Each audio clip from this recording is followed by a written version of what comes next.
the light, I saw the light. No more in darkness, no more night. Now I'm so happy, no sorrow inside. Praise the Lord, I saw the light. Just like the blind man I wandered along, worries and fears I claimed for my own. Then like the blind man, God gave back his sight. Praise the Lord, I saw the light. I saw the light, I saw the light. No more in darkness, no more night. Now I'm so happy, no sorrow inside. Praise the Lord, I saw the light.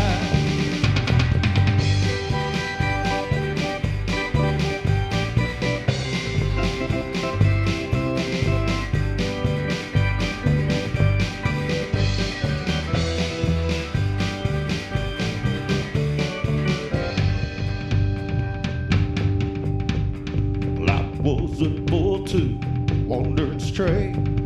Straight is the gate and narrow is the way. But now I have traded the wrong for the right. Praise the Lord, I saw the light. I saw the light, I saw the light. No more in darkness, no more night. Now I'm so happy, no sorrow inside. Praise the Lord, I saw the light. One more time. I saw the light, I saw the light. No more in darkness, no more night. Now I'm so happy, no sorrow inside. Praise the Lord, I saw the light. Praise the Lord, I saw the light. I said, praise the Lord, I saw the light.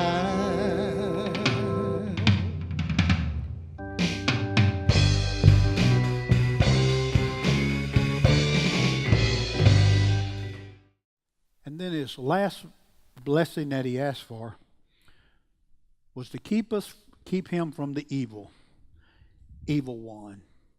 Keep evil away from him. Keep all forms of evil away from him. Folks, each and every one of us need to pray that. We need to ask God, will you help us? Keep all of this away from us. Keep it all away from us. I don't need that in my life. I need the things of God in my life. I don't need all of this thing. All of these things that are going on, I need God to keep the evil ones from me. Look what it said in chapter 11 of Hebrews. And faith is the substance of things hoped for, the evidence of things not seen. So when we put our faith and trust in God, we're not going to see the face of God. We're not going to see God, but we put our faith in Him. See, I could never be an atheist. I just couldn't be one. Because I believe with all of my heart, every fiber of my being, I believe in God. I believe that He sent His Son for everybody, but I believe His Son died for me. I believe that. And I'm not going to just all of a sudden say, well, God really doesn't exist. I've just been leading a lie. No. I believe that He exists. He is sitting on His throne in heaven, and He's waiting to bless us. But we've got to do something to get that blessing. We've got to walk in the ways of God. Excuse me. I want to tell you this. Well, I'm going to get down there among you. Sometimes it's nice up here for television, but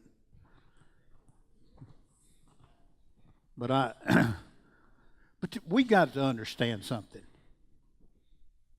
There's things you do in church and there's things you don't do in church.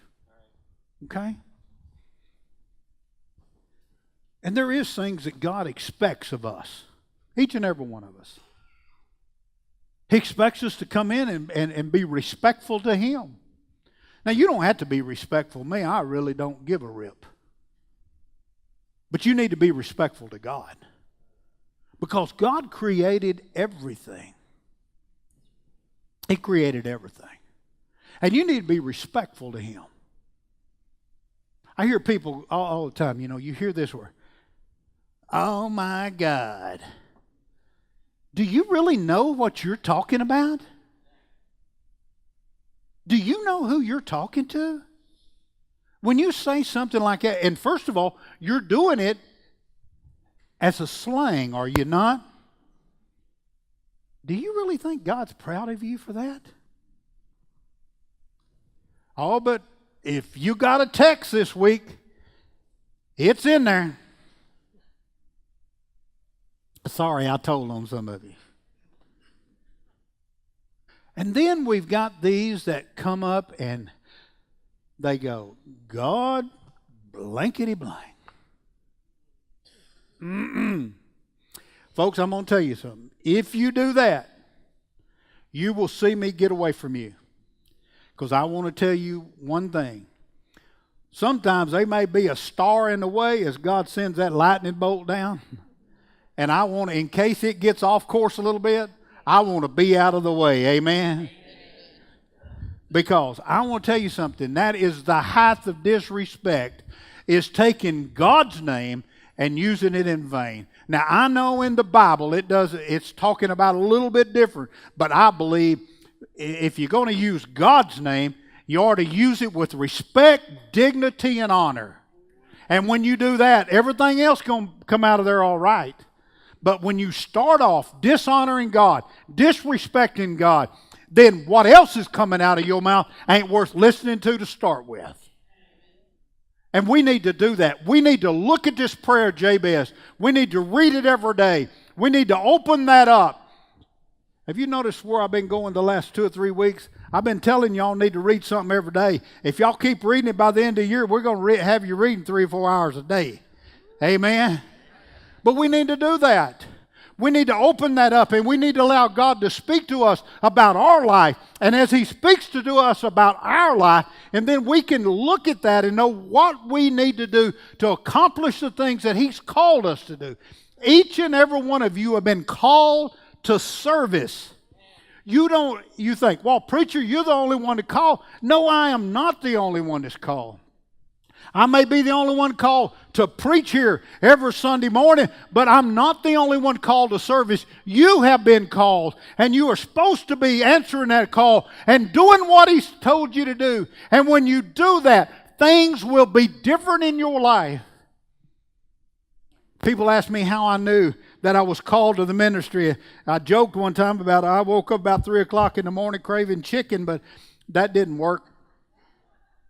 It's because I've tried everything else not to do it. I tried everything else. I didn't want to be a preacher.